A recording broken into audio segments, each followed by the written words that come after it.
It all started on a quiet afternoon when I was out in the barn tending to my animals. Life on my property had always been peaceful, but that was about to change. I had a few goats that loved to wander around the yard, grazing on the grass. One of them, a particularly curious little goat named Buddy, had a habit of getting into places he shouldn't be.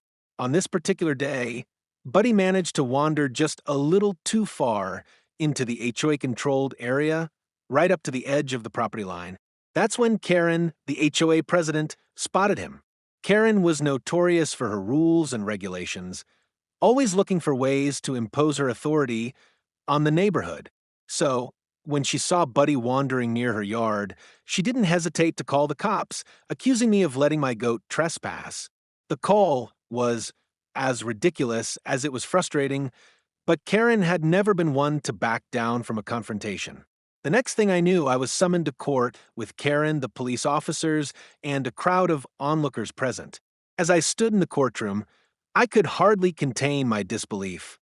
There I was, facing charges because of a goat that simply wandered a few feet too far. Karen was standing across from me, her arms crossed and a smug expression on her face. She made her case with a sense of righteousness, claiming that I had let my goat roam freely and disturb the peace.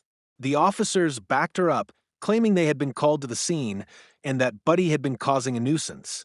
But as the judge looked at me, I couldn't help but feel a sense of calm wash over me.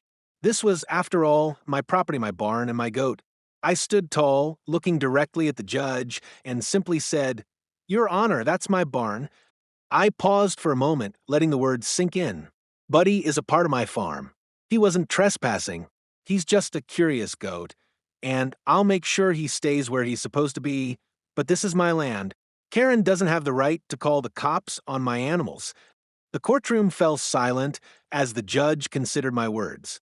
After a long pause, he finally spoke. "Case dismissed," he said, shaking his head. The courtroom erupted in murmurs, but I could see the relief on Buddy's face as I walked out victorious. Karen, stunned by the outcome, couldn't even manage a response. It was a reminder that sometimes the simplest answer is the best one. Just a few words can stop a ridiculous situation in its tracks.